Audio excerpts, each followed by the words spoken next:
I was 42, and the North Atlantic was a beast of routine. Aboard the aircraft carrier U.S. Patriot, routine is the only thing that keeps the chaos of the ocean at bay. I've spent my life turning the unpredictable sea into a predictable grid of patrols and procedures, a world of steel and order. But that all changed during a formal dinner in the officers' mess, with a tremor in a steward's hand and the glint of something that didn't belong. It was a knife tucked beneath a folded napkin on his serving tray. Not a galley knife, but something ancient, ornate, and utterly deadly. When the master-at-arms arrived and saw the inscription on the hilt, his face went completely white. Would you have had the courage to interfere? Let me know in the comments. Subscribe to find out what happened next, and tell me what city or country you're watching from. My name is Elias Vance. I'm 42 years old, and for the last 25 of those years, my world has been defined by the gray steel of a flight deck and the endless blue of the ocean. Aboard the USS Patriot, life isn't simple, but it is structured. It's a city of 5,000 souls, floating in the middle of nowhere, and the only thing that keeps it from descending into chaos is routine. My routine. From the pre-dawn briefing in the command center to the final log entry at 2,200 hours, every minute is accounted for. The constant deep hum of the nuclear reactors is the ship's heartbeat, a sound so familiar I only notice it when it's gone. The air is a permanent cocktail of recycled oxygen, salt, and the sharp tang of JP5 jet fuel. This is my home. I don't see the romance of the sea that poets write about. I see a complex operational theater, a grid of coordinates and threat vectors that must be managed.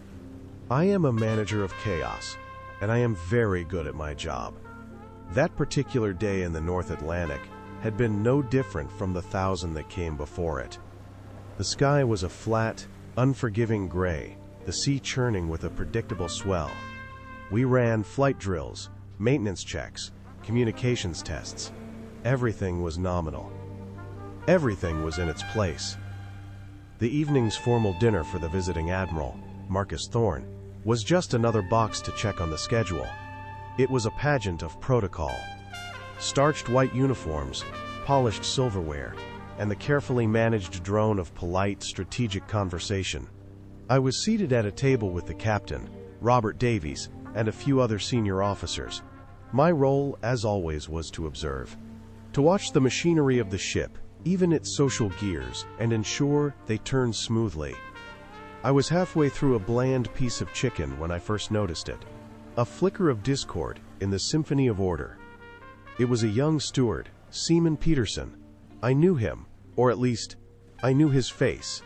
A quiet kid from Ohio, always efficient, always with a look of determined focus. But tonight, he was off. His movements, usually so precise and economical, were hesitant. As he refilled Captain Davies's water glass, a slight tremor ran through his hand, causing a single, perfect drop to spill onto the white linen tablecloth. No one else seemed to notice.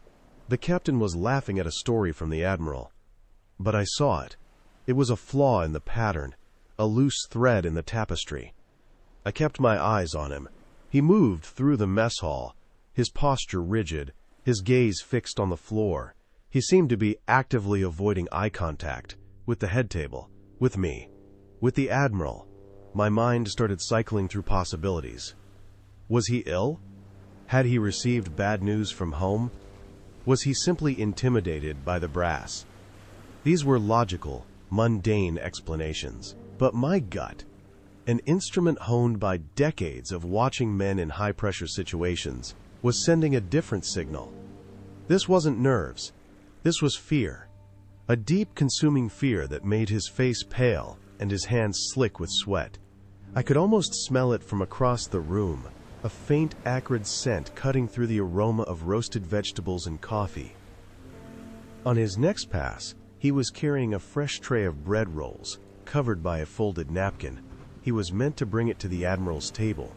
As he approached, he glanced up for a fraction of a second, and his eyes met mine. The look in them wasn't just fear. It was a silent, desperate plea. Then, His gaze darted towards the tray in his hands, just for an instant, before returning to the floor. My focus narrowed. The world around me faded into a dull roar. The laughter, the clinking of glasses, it all became background noise. There was only me, the young steward, and the tray he was holding as if it were a bomb.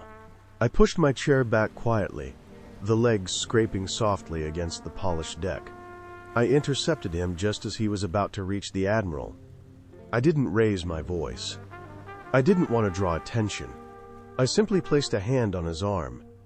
He flinched like he'd been burned.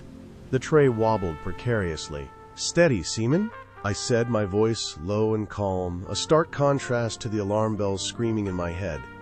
He wouldn't look at me. "Commander," he stammered, his voice barely a whisper. I need to serve the Admiral." "The Admiral can wait," I replied, my grip firm but not aggressive. "There's a smudge on that tray. Let me see it." It was a lie, a pretext, but it was all I could think of. I needed to see what was under that napkin. His whole body went rigid. He was fighting an internal war, and he was losing. With my other hand, I reached for the tray. His knuckles were bone white where he gripped the silver platter. For a moment I thought he would refuse, that he would make a scene. But then, something in him broke, a quiet surrender. His grip loosened. I took the tray from him. It felt heavier than it should. I nodded to Lieutenant Commander Reynolds, who was watching with a confused expression. "I'll be right back," I said, steering Peterson by the elbow towards a small service pantry just off the main hall. Once inside, with the door closed, the sounds of the dinner party were muffled, distant. It was just the two of us, standing under a single, humming fluorescent light. The air was thick with the smell of bleach and terror. I looked down at the tray. The linen napkin was perfectly white, perfectly creased. But beneath it, I could see the distinct, unnatural outline of a long, solid object. My heart began to pound a slow, heavy rhythm against my ribs. Slowly, deliberately, I lifted the corner of the napkin. And there it was. It was a knife. But it was like no knife I had ever seen on a naval vessel. It wasn't the gleaming practical steel of a galley knife. This was something else. Something ancient. The blade was dark, almost black, with a wicked curve that ended in a needle-sharp point. The hilt was carved from what looked like yellowed bone, etched with intricate, unfamiliar patterns. It felt alien in my hand, a relic from a forgotten, brutal age, lying there on a polished silver tray from the officers' mess of a nuclear aircraft carrier. The sheer wrongness of it was staggering. This object did not belong in my world of right angles, of steel, of regulations. It was a piece of pure predatory chaos, hidden in plain sight. And I knew, with absolute certainty, that this was no random act. This was a message. This was a threat. And it was already inside the wire. Holding that knife, I felt the cold reality of the situation settle over me. The entire, carefully constructed order of my ship, of my life, was balanced on a razor's edge. My next move would determine everything. What would you have done in that moment? Would you have sounded a general alarm, trusting the system to handle it? Or would you have had the courage to step outside the lines, to investigate a threat that the rulebook had never accounted for? Let me know in the comments. Subscribe to find out what happened next, and tell me what city or country you're watching from. I pushed the pantry door shut, and the world shrank to the size of this small, sterile room. The polite drone of the dinner party became a distant murmur, a ghost of the order I had just left behind. Here, under the cold, buzzing hum of a single fluorescent light, the only sounds were the frantic, shallow breaths of Seaman Peterson and the heavy, deliberate thudding of my own heart. The air was sharp with the scent of industrial cleaner, a smell of forced sterility that couldn't mask the raw, animal scent of fear pouring off the young man. He was backed against a stack of metal shelves, his eyes wide and unfocused, his face the color of bleached canvas. He was no longer a sailor. He was prey. I placed the silver tray on a small stainless steel counter. The knife sat there, obscene against the polished surface. A piece of the Dark Ages, lying in the heart of a nuclear-powered machine. I turned to Peterson. My voice had to be a tool, not a weapon. Calm. Controlled. Talk to me, Seaman. Where did you get this? He just shook his head. A single tear tracing a path down his cheek. I can't, sir. Commander, please. His voice was a ragged whisper, broken. They said they'd hurt my family. My mom, my little sister. The words hung in the air, heavy and poisonous. This wasn't just about a plot. It was about leverage, about a cruelty that reached far beyond the steel hull of this ship, all the way back to a small town in Ohio. My mind raced, discarding protocols and procedures like useless chaff. I couldn't sound the general alarm. That would be a death sentence for any chance of containing this quietly. Panic would rip through the 5,000 souls on this ship like a fire. The conspirators, whoever they were, would simply disappear back into the crowd, their mission aborted, but their network intact. The Admiral would become a target in a ship-wide lockdown, and Peterson would be the first casualty. They would silence him. I was on my own. The most powerful warship on the planet had become a cage, and I was locked inside with the predators. The vast, empty ocean outside wasn't a buffer. It was an accomplice, guaranteeing there was no escape. I told Peterson to sit on an overturned crate and try to breathe. He was a victim, a pawn, not the enemy. My focus returned to the object on the counter. I picked up the knife. The hilt was cool and strangely porous, like old bone. It fit my hand perfectly, its weight balanced for a single brutal purpose. I ran my thumb over the carvings. They were deep and precise, not the work of an amateur. I pulled out my service-issue multi-tool, a piece of modern, practical steel, and used the small magnifying glass to examine the hilt. The patterns swirled in on themselves, forming a symbol near the pommel. It was a trident, its 3 prongs sharp and aggressive. But it wasn't just a trident. Wrapped around its shaft, coiling as if to strike, was a sea serpent, its mouth open, fangs bared. It was a symbol of pure, primal authority over the sea, something far older than any navy. This wasn't a random threat. It was a message, a declaration. This was ritual. I turned my attention to the blade. It was dark, non-reflective, forged from a metal I didn't recognize. It wasn't stainless steel. It felt denser, older. I found a small, inconspicuous spot near the hilt, and, with the file on my multi-tool, I scraped. It was harder than I expected. A tiny fleck of black coating came off, revealing a glimpse of dark, swirling patterns in the metal itself, like folded steel from an ancient forge. This weapon was crafted, not manufactured.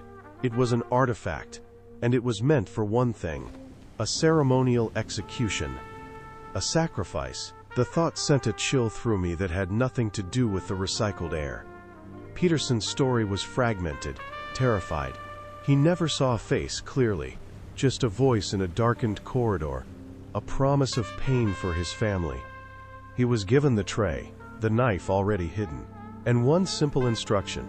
At precisely 2,100 hours, he was to place it on the Admiral's table. Nothing more. The timing was the trigger. For what? I didn't know. An assassination? A signal to others? My ship, my meticulously organized world, was now operating on a second, hidden timetable. A conspiracy was ticking away, like a bomb, right under my command. I knew I had reached the limit of what I could do alone. The rules of engagement had changed. This wasn't a problem for a single commander. It was an infection that needed a surgeon. But who could I trust? In this floating city, where every face was familiar but no heart was truly known, who could I bring inside this circle of knowledge without tipping our hand? The list was terrifyingly short. It had one name on it: Master at Arms, Chief Miller. A man who had been in the Navy since before I was born. A man who understood that the real threats often don't wear enemy uniforms. His loyalty wasn't to ambition or politics. It was to the ship and the sailors on it. He was the ship's immune system. I made Peterson stay put. I took the knife, wrapping it carefully in the linen napkin, and went to my quarters. The short walk through the passageways felt different. The familiar hum of the ship now sounded menacing. Every passing sailor, every face that nodded a respectful commander, was a potential mask. I locked my cabin door and went to my secure communications terminal. I sent a single, encrypted, text-only message to Miller's personal device. It read, "My office. Urgent. Bring your old eyes." It was a code we'd used once before, years ago, during an incident in the Persian Gulf. It meant trouble that wasn't in the book. It meant we were off the grid. As I waited, I unwrapped the knife and laid it on my desk, the polished wood reflecting the dark, serpentine curves. It was a sliver of chaos that had found its way into the heart of my ordered world. And now it was my responsibility. I had to follow this thread, no matter where it led, no matter what it cost. I had to pull it and see what unraveled. Would you have the courage to pull a thread like that, knowing it could tear apart everything you thought you knew? Let me know what you would do. Subscribe if you want to hear what those old eyes saw in that blade, because his arrival changed everything. The minutes I waited for Miller stretched into an eternity. My cabin, usually a sanctuary of order and quiet command, felt like a cage. The knife lay on my desk, a dark slash against the polished wood grain. It seemed to absorb the light in the room, a small black hole of violence and history. Every creak of the ship's hull, every distant shout from the passageway, sounded like an approaching footstep, a threat materializing from the shadows. I was a commander on my own warship, and for the first time in my career, I felt like I was behind enemy lines. The knock on my door was sharp, precise. 2 quick raps, Miller's signature. I unlocked the door, and he stepped inside, a man carved from old oak and sea salt. His eyes, the old eyes I had summoned, took in the room in a single, sweeping glance before landing on me. He didn't speak. He didn't need to. His presence was a question. I closed and locked the door behind him, the click of the bolt sounding unnervingly loud in the tense silence. I simply pointed to the desk. He walked over, his movements economical, his gaze fixed on the knife. He didn't reach for it, not at first. He just stood there, looking down, his face a mask of grim concentration. The lines around his eyes deepened. He leaned closer, examining the bone hilt, the dark blade, the serpentine symbol. Then he let out a breath, a low, quiet hiss of air that was more profound than any curse. "Mother of God," he whispered, the words barely audible. "Where did you get this, Commander?" His voice was gravelly, stripped of all formality. This wasn't a master-at-arms speaking to a superior officer. This was one old sea dog speaking to another in the face of a storm neither had seen coming. From a steward, Seaman Peterson. He was supposed to place it on Admiral Thorne's table at 2100 hours. Miller's eyes shot up to meet mine. The casual recognition on his face had been replaced by a cold, hard alarm. He finally picked up the knife, but he held it with a strange reverence, as if it were a venomous snake that was somehow also sacred. "This mark," he said, his thumb tracing the coiled serpent around the trident. "I've heard stories. Ghost stories, you'd call them. Whispers in the mess decks on long deployments. Tales the old chiefs tell the new boots to scare 'em straight. I always thought it was just that. A myth."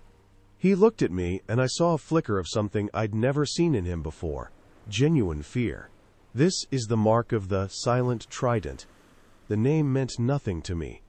It sounded like something from a fantasy novel, not a threat assessment report. "Explain," I commanded, my voice tight. He placed the knife back on the desk with surgical precision. "They're not a they, sir. Not in any official sense. There's no file, no intel report. They're an idea. A cancer. The legend says they're a splinter group. a purist sect that goes back generations. Men who believe the modern Navy has lost its soul. That our leadership, men like the Admiral, men like us, are just politicians in uniform, more concerned with budgets and public relations than with the old codes. The hard codes of the sea. My blood ran cold. This wasn't an outside enemy. This wasn't a terrorist cell that had slipped through our security. This was us. This was a rot from within. They believe we've betrayed the true meaning of naval power, Miller continued, his voice a low, conspiratorial murmur. They see weakness in diplomacy, in de-escalation. They believe in the old ways, in absolute authority, in the purity of combat. They are ghosts, Commander. They operate in the shadows, inside the system, waiting. He tapped the knife with his finger.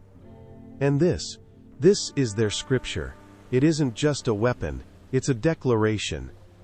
Planting this on the Admiral's table wasn't just an assassination attempt, it was a sermon. A message to the faithful, and a warning to the heretics. It's a symbol of reclamation. The room felt smaller, the air thicker. My meticulously structured world, my ship of 5,000 souls, had just been revealed as a lie. It wasn't a cohesive unit, it was a fractured congregation, and I didn't know who was a believer and who was a target. They're not just trying to kill the Admiral, Miller stated, his voice flat and final. They're making a statement. This is a coup. The word hung in the air between us, obscene and unthinkable. A coup. Aboard a United States nuclear aircraft carrier in the middle of the North Atlantic. The sheer scale of the insanity was breathtaking. The trimmer in Peterson's hand, the single drop of water, the hidden knife. It was all the first thread of something monstrously complex.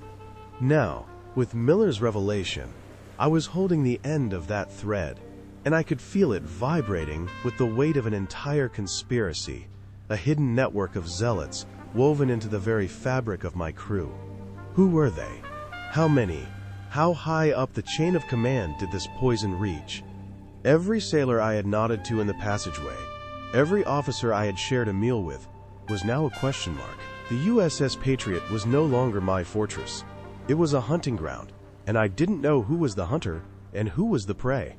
The routine, the order I had built my life on, was just a thin crust of ice over a dark, churning abyss of fanaticism. And we were standing right in the middle of it. Would you have the courage to pull on a thread like that, knowing it could unravel your entire world? It's a question I've had to ask myself every day since. Subscribe if you want to know what we did next, because in that moment the rulebook was thrown overboard. The word coup settled in the small cabin, sucking all the oxygen out of the air. Miller and I stood in a silence that was louder than a klaxon alarm. For a moment, the entire, unbelievable scope of it threatened to paralyze me. This wasn't a mission. This wasn't an enemy engagement. This was a heresy, a civil war waiting to happen in the belly of a warship. My training, my entire career, was built on a foundation of trust in the chain of command. But what do you do when the chain itself might be poisoned? We had to operate outside of it. We had to become the very thing we were fighting. A conspiracy of two against a conspiracy of many. Our first move had to be surgical. We couldn't go to the captain. We couldn't go to the executive officer. We didn't know how deep the rot went. The only person who had to be brought in was the target himself, Admiral Thorne. Miller stood watch outside my door while I made the call to the Admiral's personal quarters, using a direct, secure line. I kept it brief. Admiral, this is Commander Vance. There is a credible, internal threat to your life. I need 5 minutes of your time.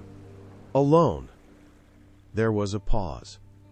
I could hear the man's mind working, weighing the risk of a commander breaking protocol against the potential truth in his voice. My quarters. Now, quote, he said, and the line went dead. When I explained the situation, laying the bone-hilted knife on his table, Thorne's face was stone. He was a man who had seen combat, who had made life-and-death decisions for thousands. He didn't panic. He saw the board, just as I did. He saw the pieces, and he saw the trap. "We get me off this ship," he said, his voice a low command. "But it has to look like anything but an evacuation." The plan we devised was a lie, layered within another lie. We used the ship's physician, an old friend of the Admiral's whom he could vouch for personally. The official story would be a sudden cardiac event, a minor one, but enough to warrant a transfer to a land-based hospital for observation, a precaution for a man of his rank. It was plausible, it was neat, and it was our only shot. The next few hours were the most tense of my life. As the medical team prepped the Admiral for a nighttime helicopter transport, I watched every face. The flight deck crewman securing the gurney, the medic checking the IV line, the pilot running his pre-flight checks. Each one was a potential assassin, a potential member of the Silent Trident, waiting for a moment of opportunity. My hand never left the grip of my sidearm. Miller moved through the controlled chaos like a shadow, his old eyes missing nothing. The roar of the helicopter blades was a symphony of escape, as the aircraft lifted off the deck, disappearing into the vast black emptiness of the North Atlantic night. A part of the tension left with it, but only a small part. The Admiral was safe, but the disease was still on my ship. We brought Seaman Peterson in for a second, deeper interrogation, along with 3 other sailors he tearfully implicated. They were culled from different departments: engineering, supply, aviation ordnance, a cross-section of the ship's lifeblood. They weren't fanatics, not in the way I expected. They were true believers. They spoke of honor, of strength, of a navy that had grown soft and decadent. They spoke of restoring a glory they had only ever read about. But they were pawns, foot soldiers. They received their orders through anonymous notes, through whispered messages in crowded mess halls. They never saw a face. They never knew a name higher up the chain. They were a firewall, designed to protect the true leadership. We had cut off a few tentacles, but the head of the beast was still hidden, still thinking, still watching from somewhere within the 5,000 souls aboard the U.S. Patriot. The official report was a masterpiece of bureaucratic fiction. Admiral Thorne's medical event was documented. The knife was logged as an unauthorized personal item, confiscated from a disturbed sailor. Peterson and the others were quietly transferred off the ship at our next port of call, destined for a military brig under charges of conspiracy and threatening an officer. Charges vague enough not to attract unwanted questions. The Silent Trident was never mentioned. The word coup was buried so deep it ceased to exist. To the rest of the crew, to the Navy, it was a minor incident, a footnote in a long deployment. But I knew the truth. Miller knew. We had simply cauterized a wound, leaving the infection to fester in the dark. And now, life goes on. The routine, that beast I once thought I had tamed, is back in control. The flight operations continue. The drills are run. The formal dinners are held. But for me, it is all a facade. The steady, reassuring hum of the ship's reactors now sounds like a countdown. I walk the passageways, and I see the truth in the space between people. I look at my fellow officers, men I've shared my life with, and I wonder, was it him? Is he one of them? The trust is gone, replaced by a cold, constant vigilance. The ocean outside isn't a strategic theater anymore. It's just a wall, locking me in with them. The knife is gone, sent to some sterile evidence locker in naval intelligence, but its shadow remains. It was never about the weapon. It was about the idea behind it. An idea that is still here, breathing the same recycled air that I do. We stopped one signal, but the society that sent it remains. They are patient. They are believers. And I know, with a certainty that chills me to the bone, that they will try again. How many of the men I command, the men I trust with my life, are just waiting for the next sermon, the next symbol, the next order to be whispered in the dark? And what do you think that next signal will be? Let me know your theories in the comments. Subscribe, because this story is far from over. The Silent Trident is still out there, under the waves, waiting.